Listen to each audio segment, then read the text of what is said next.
상황을 충분히 고려하지 않고 판단한다면 그는 공정하지 않은 사람입니다.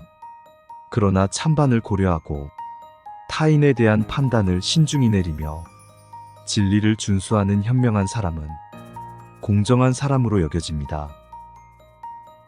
말을 많이 하는 것만으로 현명한 사람이 되는 것은 아닙니다. 분노와 두려움 없이 인내심을 지닌 사람이 현명한 사람으로 여겨집니다. 말만 많다고 해서 배운 것을 실천하는 것은 아닙니다.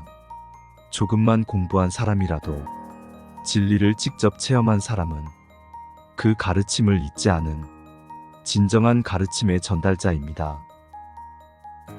머리가 하얗다고 해서 그 자체로 큰 스승이 되는 것은 아닙니다. 나이만 많은 상태라면 그는 헛되이 늙었다고 불릴 뿐입니다.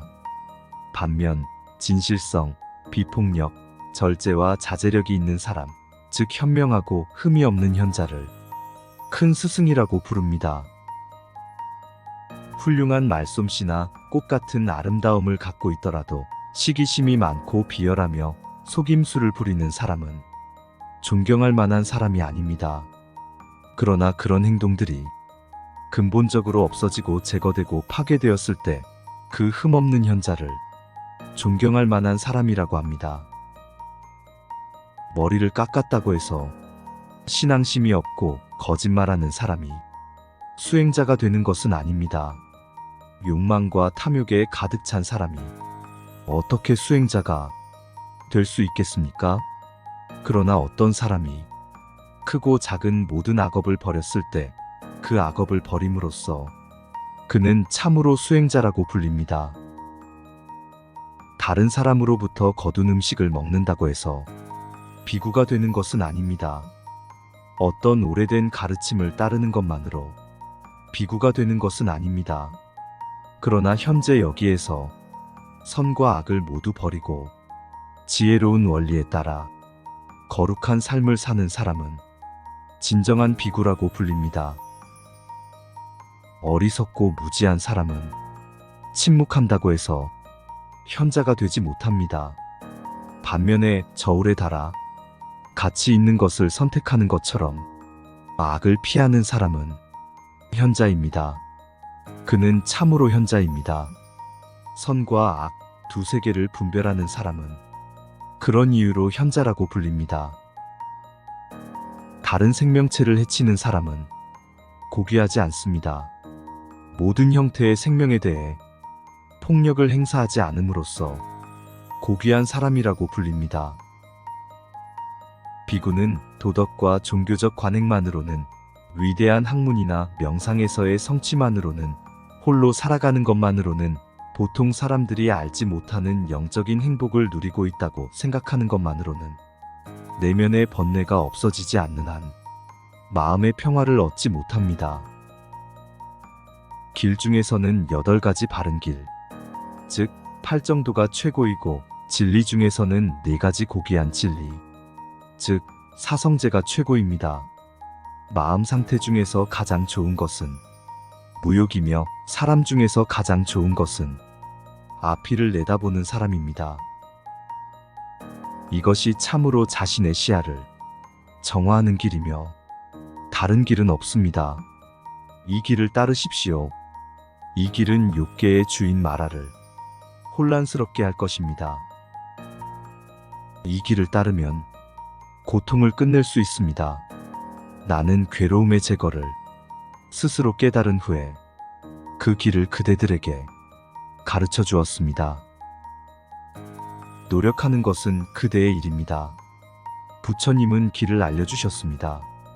그 길을 따라 명상을 수행하는 사람은 욕계의 주인 마라의 속박에서 해방될 것입니다. 모든 현상은 무상합니다. 이것을 이해하고 바라보는 순간 괴로움에 대한 환상을 깨우치게 됩니다. 이것이 깨달음의 길입니다. 모든 현상은 고통스럽습니다. 이것을 이해하고 바라보는 순간 괴로움에 대한 환상을 깨우치게 됩니다. 이것이 깨달음의 길입니다. 모든 현상은 내가 통제할 수 없습니다. 이것을 이해하고 바라보는 순간 괴로움에 대한 환상을 깨우치게 됩니다. 이것이 깨달음의 길입니다.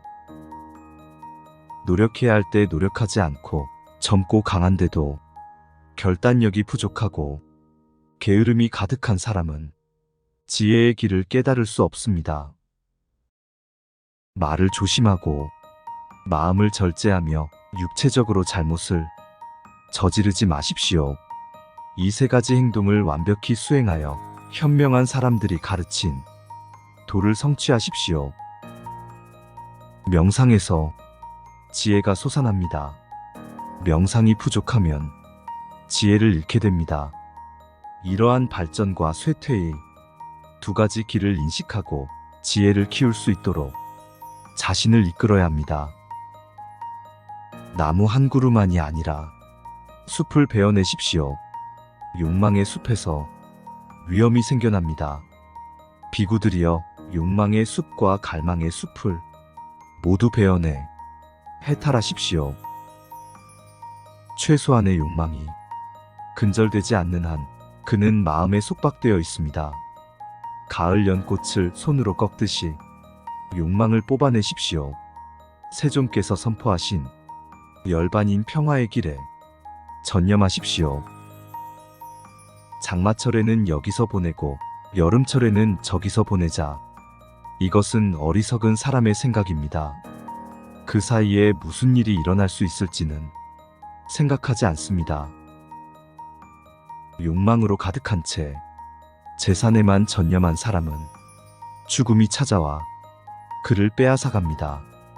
그의 마음은 여전히 욕망으로 가득 차 있고 마치 잠든 마을을 휩쓸어가는 대홍수처럼 보입니다.